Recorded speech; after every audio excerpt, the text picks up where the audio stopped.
നേർവീഥി. Evangelist Kunjumon Thottappally ഇപ്പോൾ ദൈവവചനം പങ്കുവയ്ക്കുന്നു. ശ്രദ്ധിച്ചാലും.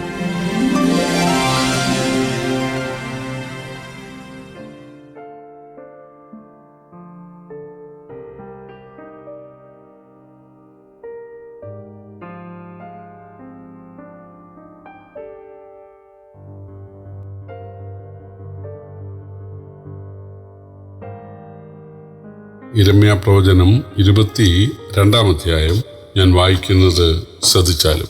യഹോവ ഇപ്രകാരം അരുളി ചെയ്യുന്നു, നീ യഹൂദ രാജാവിന്റെ അരമനയിൽ ചെന്ന് അവിടെ വചനം പ്രസ്താവിക്കുക. ദാവീദിന്റെ സിംഹാസനത്തിൽ ഇരിക്കുന്ന യഹൂദ രാജാവെ, നീയും നിന്റെ ഭൃത്യന്മാരും ഈ വാതിലുകളിൽ കൂടി കടക്കുന്ന നിന്റെ ജനവും യഹോവയുടെ വചനം കേട്ടുകൊള്ളുവിൻ. യഹോവ ഇപ്രകാരം അരുളി ചെയ്യുന്നു, നിങ്ങൾ നീതിയും ന്യായവും നടത്തി കവർച്ചയായി ഭവിച്ചവനെ പീഡകന്റെ കയ്യിൽ നിന്ന് വിടുവിപ്പീൻ. പരദേശിയോടും അനാഥനോടും വിധവയോടും അന്യായവും ബലാത്കാരവും ചെയ്യരുത്. ഈ സ്ഥലത്ത് കുറ്റമില്ലാത്ത രക്തം ചൊരികയും അരുത്. നിങ്ങൾ ഈ വചനം അനുഷ്ഠിച്ചാൽ ദാവീദിന്റെ സിംഹാസനത്തിൽ ഇരിക്കുന്നവരും രഥങ്ങളിലും കുതിരപ്പുറത്തും കയറുന്നവരുമായ രാജാക്കന്മാരും അവരുടെ ഭൃത്യന്മാരും പ്രജകളും ഈ അരമനയുടെ വാതിലുകളിൽ കൂടി കടക്കും.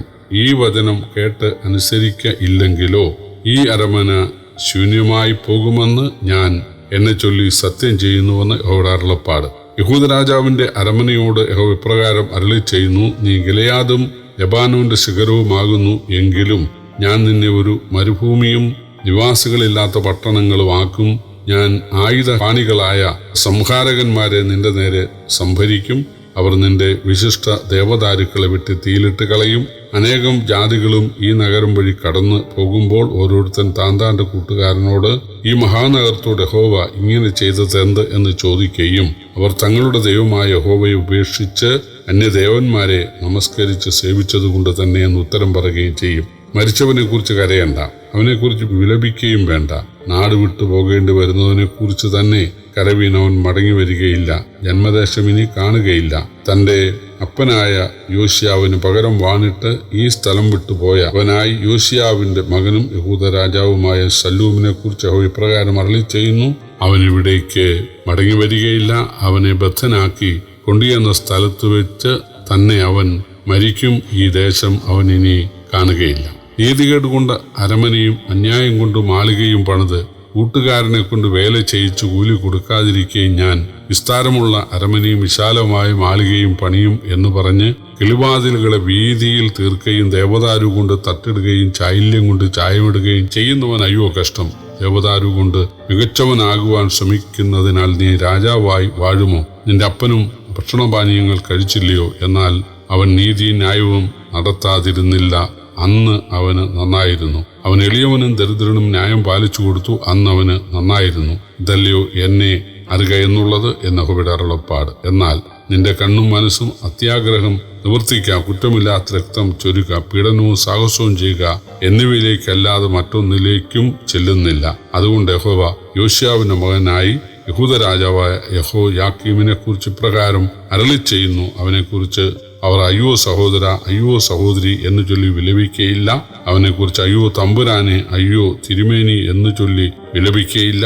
യെരൂശലേമിന്റെ പടിവാതിലുകൾക്ക് പുറത്ത് അവനെ വലിച്ചെറിഞ്ഞ് ഒരു കഴുതയെ കുഴിച്ചിടുന്നത് പോലെ അവനെ കുഴിച്ചിടും.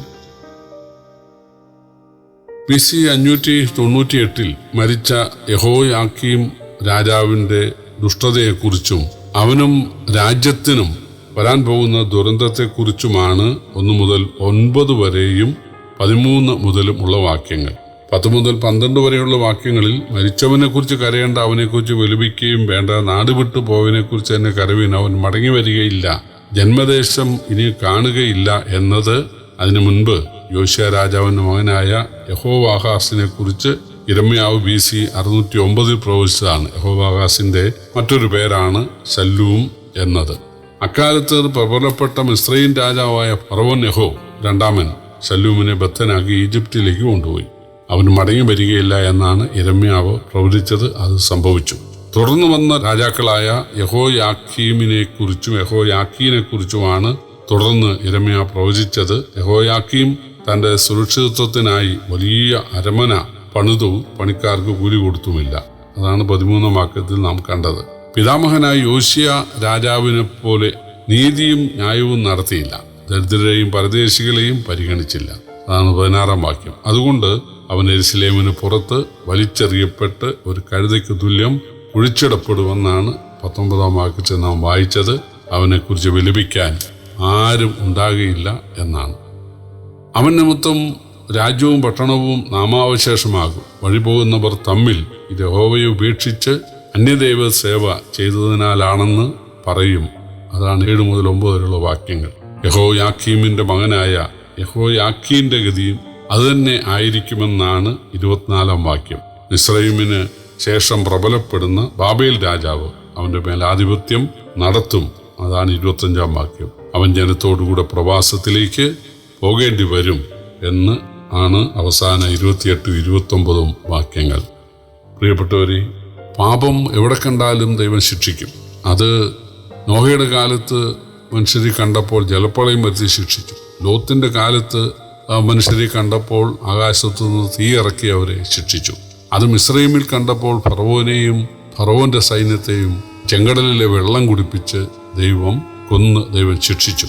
പിന്നീട് കനാൻ നാട്ടിലെ സകല രാജാക്കന്മാരെയും ദൈവം ശിക്ഷിച്ച് തോൽപ്പിച്ച് ഇസ്രായേലിനെ പ്രവേശിപ്പിച്ചത് ആ രാജ്യക്കാരുടെ പാപനിമിത്തമായിരുന്നു. അവരതിന് അർഹരായിരുന്നു ആ ശിക്ഷയ്ക്ക്. പിന്നീടും ഫിലിസ്ത്യരുടെ കാര്യത്തിലും മാലിയക്കരുടെ കാര്യത്തിലും ഒക്കെ ദൈവം ഇസ്രായേലിന് അനുകൂലമായി ചിന്തിച്ചത് ആ പ്രജാതികളുടെ പാപനിമിത്തമായിരുന്നു. പക്ഷെ ഇപ്പോൾ പാപം ഇസ്രായേലിൽ ഉണ്ടായിരിക്കുകയാണ്. അവരുടെ നിഗള നിമിത്തം, അവരുടെ സമൃദ്ധി നിമിത്തം, അവര് ദൈവത്തെ മറന്ന് അവരുടെ വിവാഹബന്ധം നിമിത്തം അവരുടെ ജീവിത പങ്കാളികൾ ഉപദേശിച്ചതിനൊക്കെ അനുസരിച്ച് അവര് വിഗ്രഹാരാധനയിലേക്ക് തിരിയുവാൻ, ലക്ഷണം നോക്കുന്നവരിലേക്ക്, വെളിച്ചപ്പാടന്മാരിലേക്ക് ഒക്കെ നോക്കുവാൻ ഇടയായി തീർന്നു. അതുകൊണ്ടാണ് ദൈവം അവരെ ഈ വിഗ്രഹാരാധനയുള്ള രാജ്യത്തേക്ക് ഉപേക്ഷിക്കുവാൻ തീരുമാനിച്ചത്. അതാണ് യിരെമ്യാവിലൂടെ ദൈവം അറിയിച്ചത്. പക്ഷേ മുന്നറിയിച്ചിട്ടും അവർ മാനസാന്തരപ്പെടുകയോ അനുദപിക്കുകയോ ചെയ്തില്ല. നമ്മുടെ ജീവിതത്തിൽ ഇങ്ങനെയുള്ള സംഭവങ്ങൾ, ദൈവത്തിന്റെ ന്യായവിധിയെക്കുറിച്ചുള്ള, ദൈവത്തിന്റെ ശിക്ഷാക്രമത്തെക്കുറിച്ചുള്ള കാര്യങ്ങൾ കേൾക്കുമ്പോൾ അനുദപിച്ച് രഹസ്യ ജീവിതം അനുഗ്രഹപൂർണ്ണമാക്കുവാൻ, അതുപോലെ നമ്മുടെ സഭാജീവിതം, ആരാധനാ ജീവിതം അതെല്ലാം മെച്ചപ്പെട്ടതാക്കുവാൻ തീർച്ചയായിട്ടും നമുക്ക് സാധിക്കേണ്ടതാണ്. ദൈവം നമ്മെ അതിന് സഹായിക്കട്ടെ. കർത്താവിൻ്റെ വലിയ നാമം വാഴ്ത്തപ്പെടുമാറാകട്ടെ.